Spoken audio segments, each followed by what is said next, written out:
iglesia po ako ni Kristo. Matagal ko na pong gustong kumuha ng tungkulin. Kaya lang po laging, pakiramdam ko laging may hadlang. Tapos po, itong nagkaroon ng COVID, simula po February, hindi na po ako nakalabas ng bahay dahil bawal po sa akin. Nagpapanata po ako gabi-gabi na sana kung luluobin ng Diyos na pagkatapos ng pandemya, ako ay babalik sa kapilya para kumuha ng tungkulin.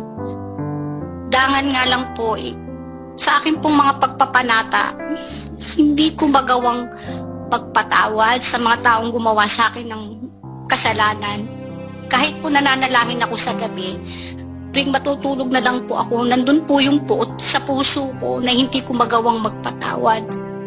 Isang araw po, in-invite po ako ng hipag ko, nakaanit po ninyo, na kung hindi ko mamasamain, ay makinig po ako sa mass indoctrination nyo noong August, na hindi po 16 na po noon, nung time na yon, na hindi ko po tinanggihan dahil since 1992 po ay nakikinig na po ako sa inyo.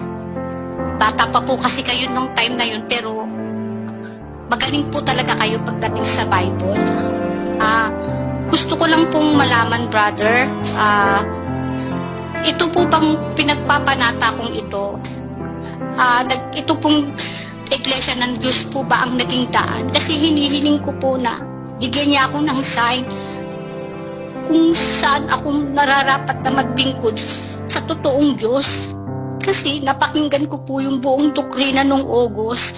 Dangan nga lang po hindi ako nakapag-bautis po gawa ng po yung aking nagkaroon po ako ng buwan ng menstruation, umabot po ng 1 buwan, kaya hindi po ako nakapagpabautismo.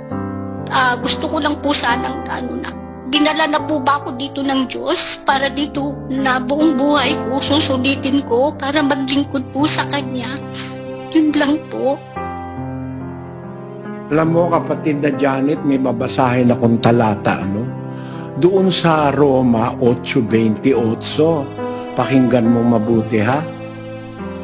At nalalaman natin na ang lahat ng mga bagay ay nagkakalakip na gumagawa sa ikabubuti ng mga nagsisiibig sa Diyos, sa makatwid bagay niyaong mga tinawag alinsunod sa Kaniyang nasa.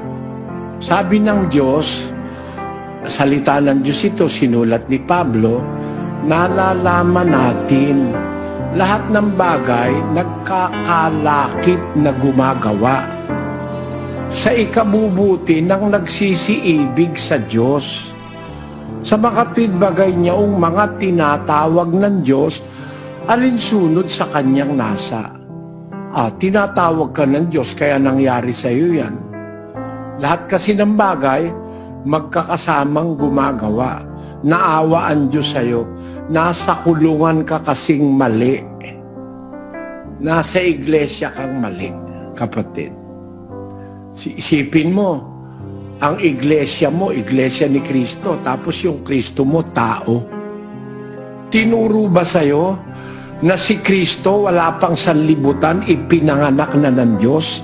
Naituro ba sa'yo yun? Hindi po. Marami pong mga bagay Narinig mo na yun? Hindi pa po. Narinig mo na sa akin yun? Sa akin narinig mo yun? At para sabihin mo, si Kristo tao lang, tinuruan ka ng kapiraso, hindi buo. Bago nilalang ang lahat ng bagay ng Ama, nanganak muna siya, siya mismo ang nanganak. Ang anak niya, tinatawag niyang anak. At yung anak na yon, ang ipinangakong lilitaw sa Israel na Mesiyas. Siya ang anak ng Diyos. Ba't natin ang 2:7 ng awit? Aking sasaysayin ang tungkol sa pasya. Sinabi ng Panginoon sa akin, ikaw ay aking anak.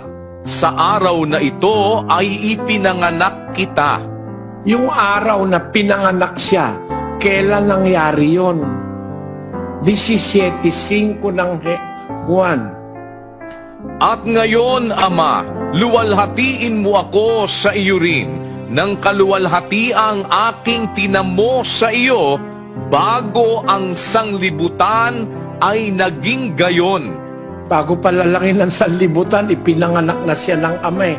Niluwalhati na siya ng Ama. Tinawag na siyang anak bago palalangin ng sanlibutan.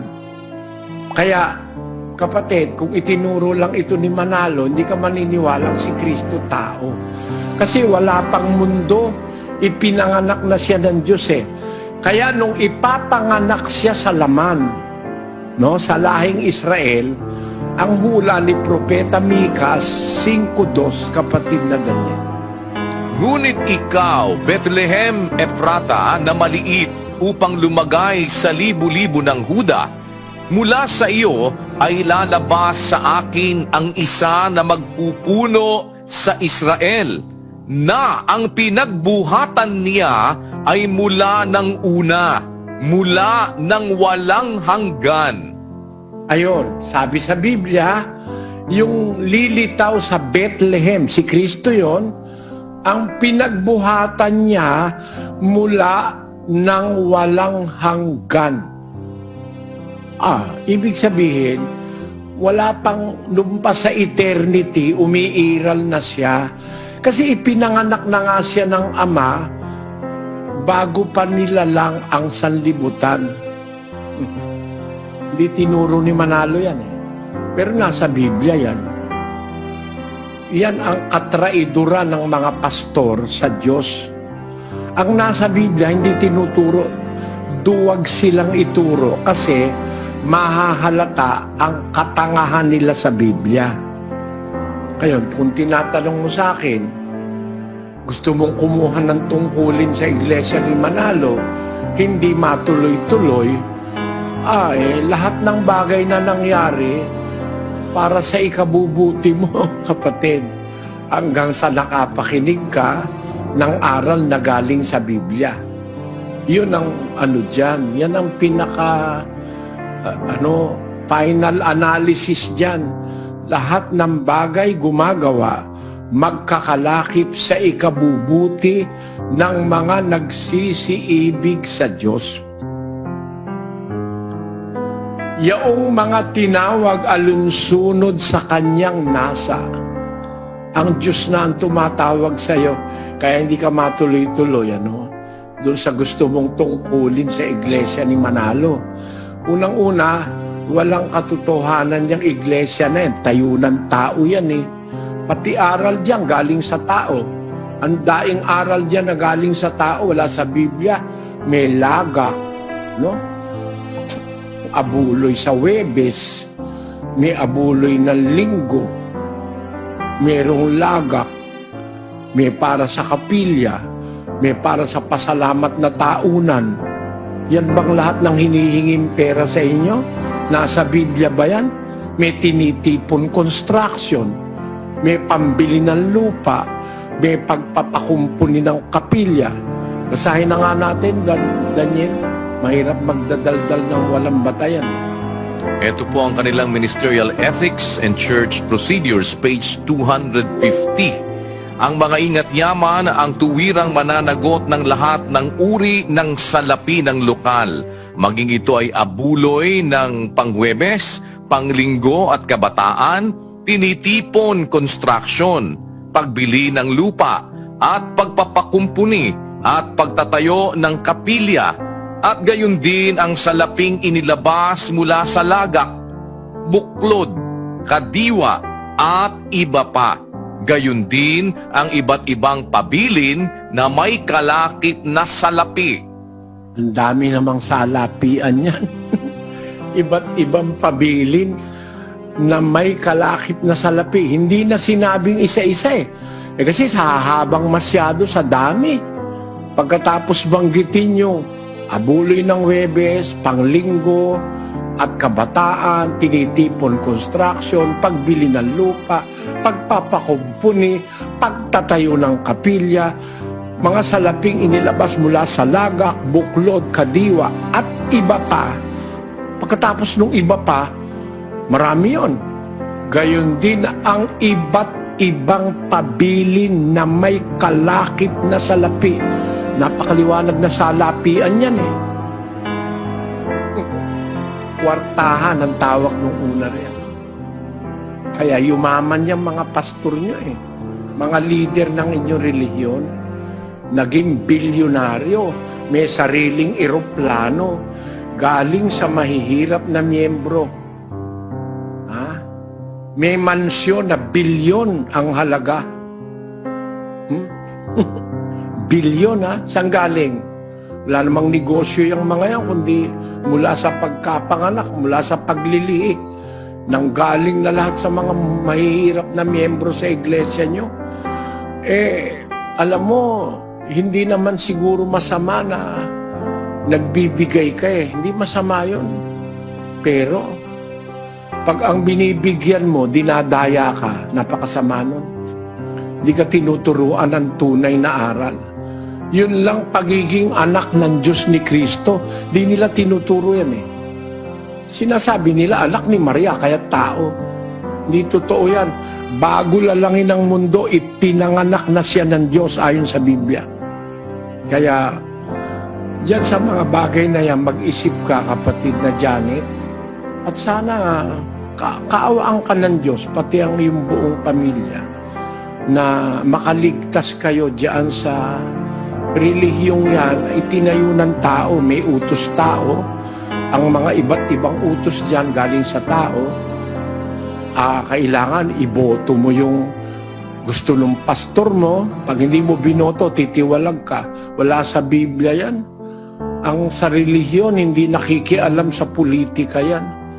Para pilitin kang bumoto, titiwalag kapag hindi. Labag na sa Biblia, labag pa sa konstitusyon ng Pilipinas yan. Yan ang dapat nyo maintindihan. Naunawaan mo sagot ko, kapatid na Janet? Opo. Para po akong nabunutan ng tinik, brother. Salamat po ng marami. Salamat po sa Diyos. Sana po, Salamat sa Diyos. mas indoctrination na darating, loobin na po niya na makapagbautismo ako. Nagpapalakas lang po ako ngayon kasi medyo mahina pa po ako. Kaya kailangan kong magpalakas para po makapagpabautismo po ako. Sige kapatid, samahan ka nawa ng Diyos. Kasama ka sa aming panalangin at sa marami pang iba na sa ating panahon ay hindi tayo nakakatiyak na maaaring isang araw mawawala na rin tayo sa mundo. Sana bago tayo mawala, wala namang makakaiwas doon. Sana maging dapat tayo sa Diyos sa paglilingkod sa Kanya. Magandang gabi sa iyo, kapatid na Janet.